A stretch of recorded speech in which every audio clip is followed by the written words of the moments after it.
Why am I feeling like a broke baddie when I work hard every single day? So y'all, I'm up here checking my bank account because where is my money going? Does anybody else feel like that? Like, I work hard. I feel like I should be making enough money to cover everything, but I literally am struggling to do the things I want to do because where is my money going? I just cannot, for the life of me, figure out where my money is going. What's up, YouTube fam? Welcome back to my channel. If you are new here, hello, my name is Nicole. I create content, all things how to live a more beautiful life. So if anything in your life is stressing you, anything in your life is difficult, I'm sure I have something on my channel to help you. Anything from home, hair, wellness, all the things. So definitely subscribe to my channel if you are not already. Now, if you click on this video, likely you are trying to figure out ways to save money. Who is not? I don't know who is not. Please drop a comment if you are okay and you are just rolling in dough in 2025. Now, if you are tired of penny pinching, if you are tired of, maybe you're not living check to check, but you are living really tight, I want to share 10 practical tips to save money in this video. Now, I have been very successful in figuring out ways to save money, even when my expenses have been a little higher than I want, and even if I have not been making the amount of money that I want.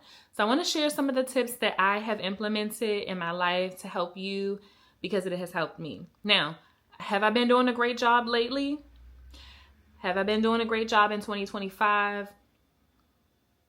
Not as good as I would like, but I know how to do it. So let's get into it. Tip number one, you have to track your spending, okay? I am OCD when it comes to this, but there are times where I fall off. So when I say I fall off, I might, go on, just for example, this past month, I went on a trip or I was out of town literally every weekend.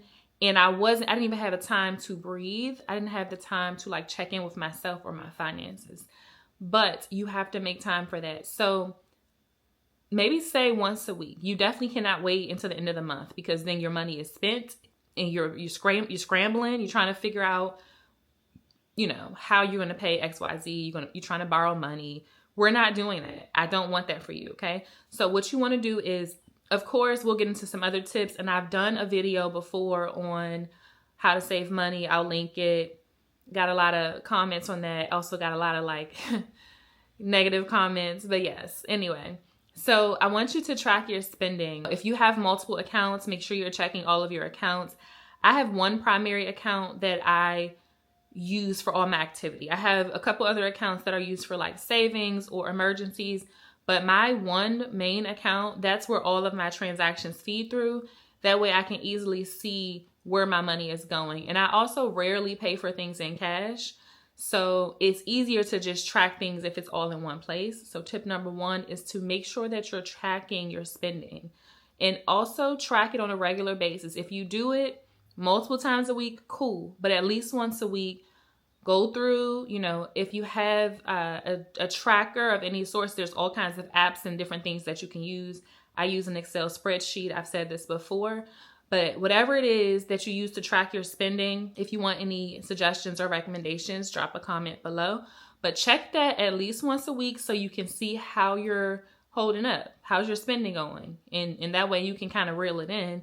If you feel like, okay, wow, it's the beginning of the month and I've already spent XYZ, and that's not good. So it can kind of slow you down too. That leads me to my second tip. Tip number two, you have to set a budget and stick to it. Now, I've said this before, but it's very, very important, y'all. You have to set a budget. Some people don't even do that. That's half the battle. But once you set that budget, once you say, this is how much I can spend, this is how much I have, a little wiggle room, you have to stick to it. If you really want to save money, girl, and you really want to reach your financial goals, like you have to stick to that budget that you set. And also set a realistic budget, because if you're setting a budget saying, okay, this month I'm going to, the max I'm going to spend is $4,000, knowing damn well you only make $3,500 a month. You cannot set a budget based on money you don't have. And also, pro tip that I always tell people when they get into binds and end up asking for money or whatever, or stressed over money,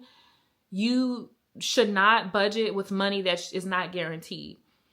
if you are expecting money that doesn't normally come in, or, you know, maybe you had a settlement, or maybe somebody said they would give you money, do not budget with that. Budget with money that you know has come in consistently, whether it's your job or whatever. You know that money always hits at the same time every 2 weeks or whatever. Budget with that money and that money alone. Anything else that comes in extra, that's extra. It's a pleasant surprise. It's extra money that you can save or tuck away. But please do not budget with money that is potential or possible. Budget with money that you know hits that account on a regular basis, never any issue. Now, this third tip, I don't do it as much as I used to, but if it's something that, if you struggle with seeing the money, and if you see it, you are going to touch it, then what you need to do is, when you get your check or whatever deposits you get throughout the month, set up an automatic transfer to your savings account. And I recommend having a savings account that's separate, completely different bank, a separate account that you cannot see when you log into your main bank. That way, out of sight, out of mind. So if you struggle with seeing the money and touching it when you do see it, I want you to set up automatic transfers so that when that money comes into your check or deposit into your account, X amount or X percentage goes automatically to a savings account that you don't even see, out of sight, out of mind. Your savings will be growing. So try to automate savings as much as possible so that, you know, second nature is like, okay, this is all I have. You kind of forget in a sense that you have money going into a savings account. But I want you to just try to automate savings as much as possible. Or if you get money from an additional revenue stream, send that to a separate account. Don't even send it to the account that you check on a regular basis. Just let it grow separately. All right. I know we all have a struggle with this some way, shape, or form. So tip number 4, I need you to cut any unnecessary subscriptions. Okay. Now, before I get into this, one of the reasons I really wanted to do this video is because as a content creator, I'm all about a well life, living a more beautiful life, living a stress-free life, just living, you know, better quality of life. And if you have financial stress and you're always worried about money, how are you going to do that? How are you going to be sane? How are you going to be okay? How are you going to enjoy life if financial stress is constantly in the back of your mind or in the front of your mind? So, and if you have not seen me on other platforms, I post daily motivational content on TikTok and YouTube. And that's just literally every day as I'm reflecting, starting my day, I share a little nugget with y'all or my people on there just to keep you uplifted, keep you motivated, keep you encouraged, because I know life can be hard. And I want to just help. All right, so back to tip number 4. So cut unnecessary subscriptions. A lot of times we literally forget when we have signed up for something. Sometimes we know and we just like, oh, I'm gonna use it eventually. Sometimes we don't remember. I've had years ago, not to call out a brand, but I've had a fitness membership to like a gym. And I literally did not use it for a whole year, was paying for it for a whole year, did not use it. Should have canceled it, went into another year, just was paying because it was a low membership and you don't really feel it because it's so small. But when you realize how much you lost for the whole year, then you're like, I could have saved that money. I could have used that money towards something else. Any of the TV subscriptions, try to bundle if you can. A lot of times there are packages where you can get one subscription and you can watch all the things that you like to watch. But if you know that you have a subscription to this service, and that service, and you only watch one of them, there are only shows that you like or are interested in one of them, just cancel the other 2, at least maybe for half the year. Or, you know, there are certain subscription services where maybe there's a show that you like that comes on and it comes on only in the fall. Girl, cancel that subscription into the fall, until that show drops, and then watch it and then cancel it after. Whatever you got to do, cancel any unnecessary subscriptions. It will save you a ton of money, I promise. Tip number 5. I was literally just telling my best friend this. Meal prep and cook at home. Okay, now I've tried everything under the sun, but food has been by far my biggest expense. I mean, outside of like my mortgage, but my biggest expense in 2025. And I just feel like I'm just constantly trying to find ways to save, to spend less on food. I recently, this is not a plug, it's not sponsored, but I recently restarted HelloFresh. If y'all look back on my channel from maybe 3 years ago, I started HelloFresh and it was great. It was great to help teach my daughter how to cook. It was great to help to have like all of the ingredients kind of prepped and ready to go and just easy. And it also allowed me to explore new recipes.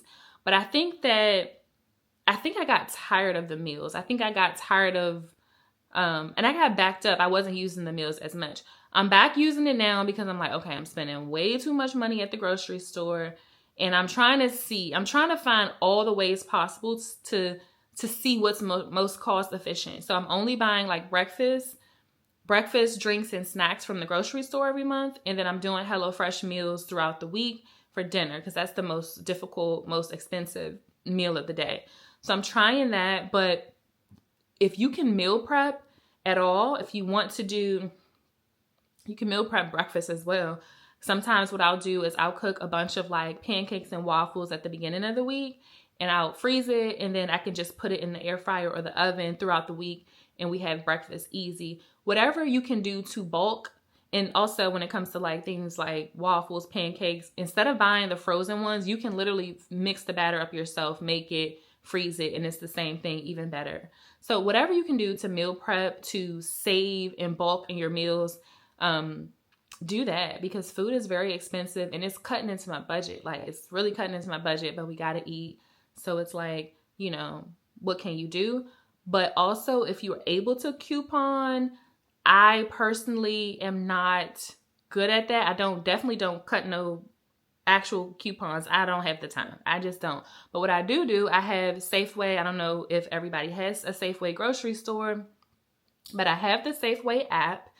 And it allows you to digitally cut coupons.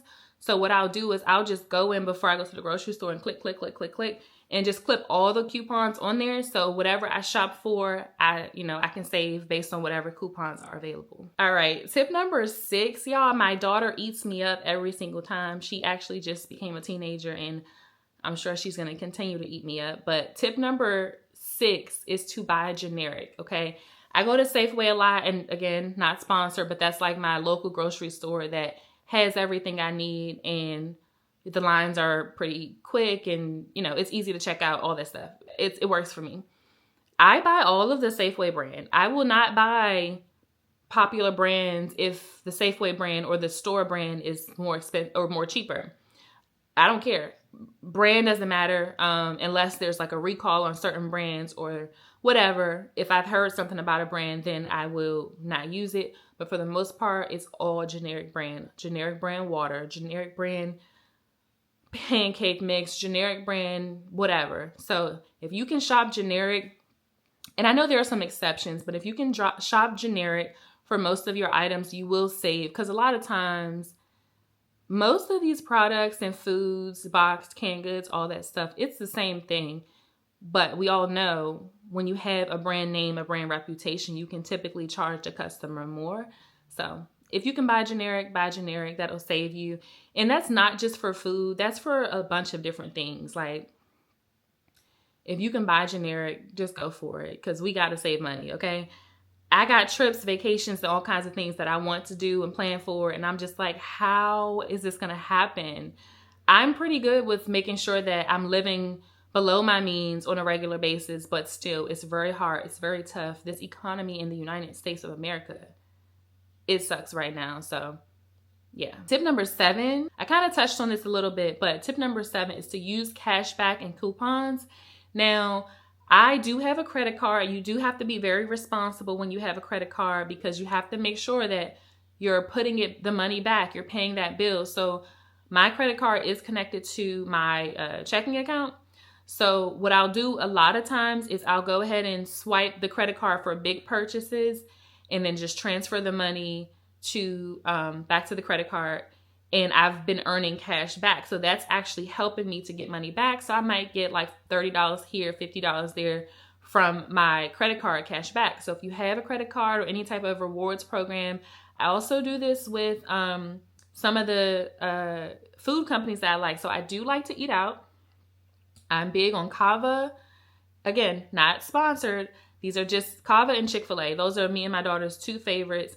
And what I like about both is that I do swipe my scan the app every time I go, so I can earn points and get free things. And it pays off, because if I'm going to go there anyway, there are some times when we go and we both swipe our different accounts and we alternate. So there are times when we can go and we both get free meals, and it feels good. It's like I give y'all enough money as it is. So if you go somewhere often, definitely take advantage of any type of rewards programs or coupons that may be available. All right, now tip number 8, okay? This is for my credit card girlies, my, people who have debt, okay? You want to make sure that you are paying down your high interest debt first, okay? Because that's what's costing you the most money of all your debt. So if you have something, a credit card, car note, whatever it is, and your interest rate is very high or the highest, start paying that down first if you can double up on payments so that because ultimately you're paying more than you really need to on something. So if you're able to get down your higher interest rate debt, then you can do that first, and then you can see that it's feeling lighter and lighter each month or as the days go on. So pay that down first, girl, because you'll be making the minimum payments or focusing on other debt first, and then you realize with that high interest debt, your remaining balance is not going down. That thing feels like it's not. It just feels like nothing is happening. So definitely try to pay that down first. Okay, so this is something new that I'm trying. This is tip number 9. Practice the 24-hour rule. Have y'all ever heard of the 24-hour rule? Because this is new for me, but I'm trying it and I'm sharing it with you. So the 24-hour rule says if you are thinking of buying something that's non-essential, wait 24 hours. I am taking heed to this for one, Amazon. No shade to Amazon, but I buy stuff from Amazon often because it seems like it's cheap and it comes fast and I feel like I just need it. So if you're thinking about buying something that's not essential, wait 24 hours and see how you feel. See if you still want that, need that. If not, just save the money, girl. All right, so this is our last tip. Okay, before I get into tip number 10, if you've made it this far in this video, thank you so much. Let me know if you're watching this video, how you found this video. If you follow me on other platforms, if it just popped up on your feed, what made you click on it, let me know, because I'm trying to be a full-time content creator and I just need the feedback. I need to know what people like, what people don't like. I appreciate and accept all feedback, positive, negative, all the above. So let me know in the comment section how you found this video, why you made it this far, so I can know how to create more videos in the future. And also drop comments if you have any savings tips of your own that we can benefit from, because over here, we're a community. We're all about helping each other. There's no negative vibes, no judgment, anything like that over here. Now, tip number 10. Tip number 10 is to set savings goals. Okay, we budget, we track our spending, we do all these things. We're trying to get to a place where we're spending less and saving more, but you have to set savings goals too. Where do you want to be? That way you can track your progress. That way you have something to look forward to. If it's a quarterly savings goal, okay, you can know halfway through the quarter, okay, how am I doing? Do I have, if my saving goal is $1,000, am I at 500? I'm doing great. If not, I need to try to cut back some more and try to, make something shake so that I can really get to my goal. And that way it just kind of creates benchmarks and you feel like you're not doing things in vain, or you can kind of see the fruits of your labor, if that makes sense. If you implement these tips, right now, okay, maybe 6 months from now, where are you with your savings? Where are you with your debt? But make sure you have set goals so you kind of know what you want to get to. Okay, now there you have it. This is 10 practical tips, 10 easy tips that I feel like anybody can do, no matter what your budget is, no matter what your income is, no matter what your expenses is, you have some type of way to use at least one of these tips to start saving money today. So I really want this for you, girl. I really want you to reach your financial goals, your savings goals, and I really ultimately want you to live a more beautiful life and don't be stressing over money. So I hope you guys like this video. Let me know what you think in the comments below, and I will see y'all in the next one. And save that money, girl.